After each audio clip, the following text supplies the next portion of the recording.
Қасқыр ешкінің үйіне жақындап келіп, есігін қақты. Жіңішке, нәзік даусымен: «Лақтарым, шұнақтарым, аналарың сүт әкелді, есікті ашыңдар», деп әндетті. Лақтар есікті ашты. Қасқыр үйге баса көктеп кірді де, лақтарды бірінен соң бірін ұстап алды. Тек бір лақ қана тығылып үлгерді.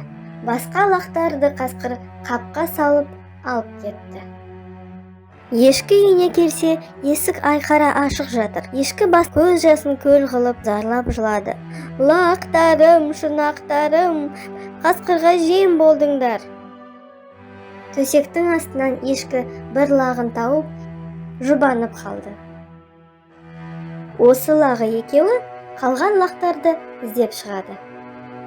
Ешкі қасқырға келіп: «Сен бе менің лақтарымды жеп қойған?» деп сұрады. Қасқыр оған: «Жоқ, мен сен лақтарын жеген жоқпын». «Жемегеніңді дәлелде, кел, екеуміз мына ордан секірейік. Егер сен менің лақтарымды жемесең, онда оңай секіріп кетесің», деді. Қампиған қарнымен ордан секіру қасқырға қиын түсетіні белгілі. Амал қанша секірді, бірақ өзін-өзі ұстай алмай орға құлады. Қарны жарылып, одан тап-таза лақтар орғып шықты. Олар аналарымен шұрқырасып табысты. Сөйтіп ешкі лақтарымен бұрынғыдай ынтымақты өмір сүріпті.